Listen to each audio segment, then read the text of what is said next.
सूर्य ग्रहण के समय पर सब कुरुक्षेत्र में आए, यहाँ सबका मिलन हुआ, ब्रजवासियों का, मथुरावासियों का, गोकुलवासियों का। यहाँ मैया यशोदा से भी भगवान श्री कृष्ण मिले हैं। श्री किशोरी राधा रानी का दरबार लगा, यहाँ पर महारानियां मिलने के लिए आई।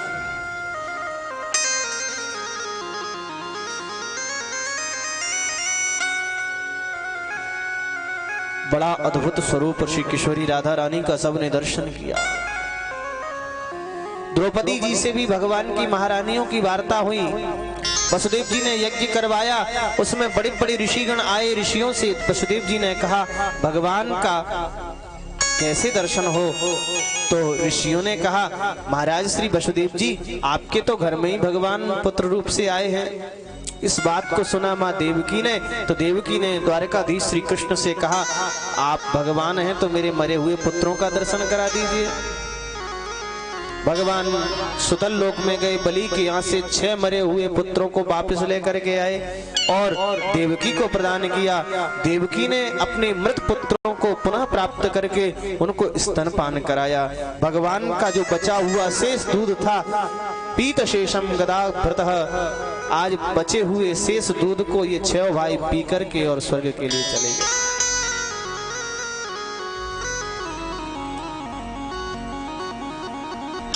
परीक्षित जी ने कहा गुरुजी एक बात बता दो, हमारी दादी का विवाह कैसे हुआ? ब्रह्मण वेदितुमिच्छाम स्वसारम रामकृष्णयो यथोपये में विजयो या ममासीत पितामही। तो श्री सुखदेव जी कहते हैं राजराजेश्वर परीक्षित, एक बार तुम्हारे बाबा महाराज श्री अर्जुन त्रिदंडी सन्यासी बनकर के आ गए द्वारका में, सबका भविष्य बताने लगे। अब कोई जादूगर आ जाए फिर क्या कहना, तुम्हारा ये तुम्हारा ये तुम्हारा ये, तुम्हारे घर में ये व्यवस्था, तुम्हारे यहाँ ये व्यवस्था, सब हल्ला मच गया। बड़ा जानकार त्रिदंडी आया है, क्योंकि अर्जुन को सब पता ही था पूरी द्वारका की व्यवस्था, तो सबका भविष्य बताने लगे।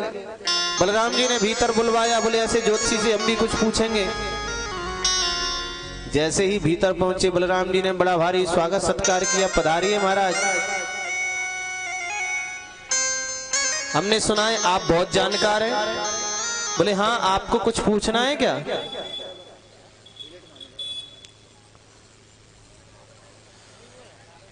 बोले महाराज आप एक बात बता दीजिए, हमारे मन में क्या चल रहा है इस समय।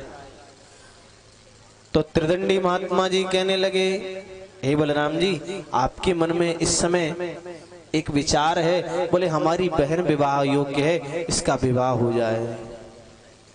बलराम जी ने कहा ठीक पहचाने महात्मा, आप तो बड़े तेजस्वी हैं, ये मन की बात आपने जान ली। अर्जुन थे, सब पता ही था उनको। तो बोले महाराज ये भी बता दो कि विवाह कहाँ होगा? बोले विवाह अर्जुन के साथ होगा। बोले महाराज यही आपकी ज्योतिष फेल हो गई। बोले क्यों? बोले हम तो विवाह करना चाहते हैं दुर्योधन के साथ। त्रिदंडी महात्मा ने कहा बोले दुर्योधन के साथ विवाह कर दोगे तो बहन विधवा हो जाएगी। बोलो राधे राधे। बोले अरे क्यों? ऐसा योग है कुंडली में, ऐसा योग बनता है। बोले महाराज इसका कोई निवारण है? बोले हाँ है, सामुद्रिक देवी की पूजा करे तुम्हारी बहन जा करके तो ये योग नष्ट हो जाएगा। तो बोले इसमें कौन सी बड़ी बात है, पूजा करवा देते हैं। श्री सुभद्रा जी सामुद्रिक देवी की पूजा करने के लिए महारथियों के साथ में जाने लगी।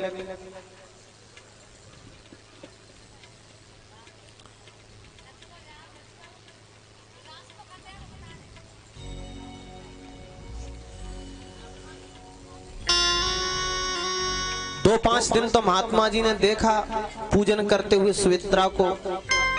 फिर अपने त्रिदंड में से जो कपड़ा लगा रखे थे उसको हटाया, गांडीव था, गांडीव को निकाल करके प्रत्यंचा चढ़ा करके अतिरथियों को भेज दिया द्वारका। बोले अब बहुत हो गई पूजा, अब चलो हमारे साथ। सुभद्रा जी ने कहा मैं रथ चलाती हूँ, आप युद्ध कीजिए। बलराम जी को जैसे ही पता चला अत्यंत क्रोधित होकर के द्वारकाधीश श्री कृष्ण के पास आए। कन्हैया इतनी हिम्मत, वो बाबा जी हमारी बहन को भगा करके ले जा रहा है, चलो उसको दंडित करेंगे। द्वारकाधीश ने चरण पकड़े, महाराज शांत हो जाओ। बोले क्यों, तुम शांत होने की बात कर रहे हो?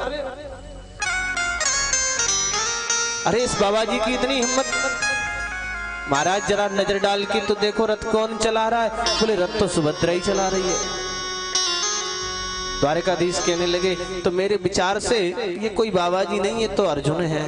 बोले तुम्हें पक्का पता है अर्जुन है? बोले हाँ मुझे पक्का पता है अर्जुन है। तो बोले हमें भी पक्का पता, ये सब चालाकी तुम्हारी है, ये सब चतुराई तुम्हारी है। बिना तुम्हारी आज्ञा के, बिना तुम्हारी इच्छा के अर्जुन की क्या सामर्थ्य कि सुभद्रा का हरण कर ले।